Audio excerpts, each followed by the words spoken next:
मुक्तिताये चल सुचिवायाला, प्रभु येशु पदास धरी. अघ सिंधू मधुनी तरायाला, प्रभु येशु कृपाच तरी.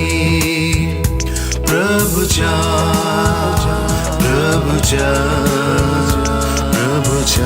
धरवांद्य पदा, जगदोद्धारक गुरु राजाच्या नदुजा पथ मुक्ती पदा.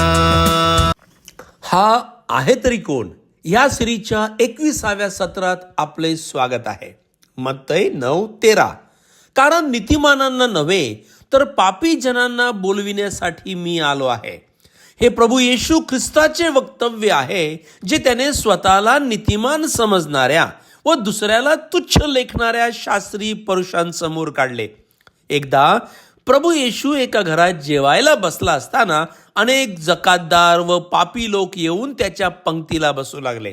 आणि अशांना पाहून जेव्हा प्रभूने स्वतःच्या चेहऱ्यावर कसलीच घृणा, नकारात्मक भाव अथवा तिरस्कार दाखवला नाही, तेव्हा शास्त्री पुरुष म्हणाले की हा पापी लोकांसोबत जेवायला का बसतो? तो त्यांना प्रतिकार विरोध का करत नाही? तो त्यांच्यापासून 2 हात लांब का राहत नाही?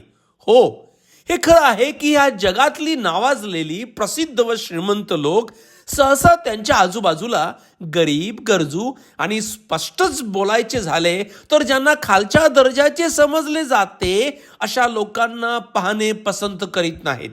पण प्रभू येशूने मात्र असे कधीच केले नाही. समाजाने नाकारलेल्या, धिक्कारलेल्या व दूर केलेल्यांना त्याने कधीच आपल्यापासून घालवून दिले नाही. कुष्ठरोगी, पापी, जकातदार, व्यभिचारी अशा अप्रतिष्ठित व अनावश्यक लोकांना त्याने आपल्या जवळ येऊ दिले. त्याने त्यांना स्पर्श केला व त्यांनाही स्पर्श करू दिला. आणि ख्रिस्ती लोकांचाही इतिहास पाहता आपल्याला असे दिसून येते की ज्यांना जगाने दूर केले अशांना प्रभूच्या लोकांनी जवळ केले, प्रेम केले, आदर केला. प्रियांनो, आज जग तुम्हाला दूर लोटत आहे का? आज जग तुमच्याकडे हीन नजरेने पाहत आहे का? आज जगाला तुमचे अस्तित्व नको आहे का? असे असेल तर आजही प्रभू येशू अशांना त्याच्या जवळ बोलावित आहे.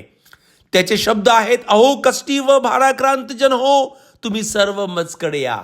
तर चला श्रोते हो, आज पापी लोकांना बोलाविणाऱ्या त्या प्रभू जवळ जाऊया, पापक्षमा प्राप्त करून घेऊया व त्याला अधिक ओळखूया की हा आहे तरी कोण.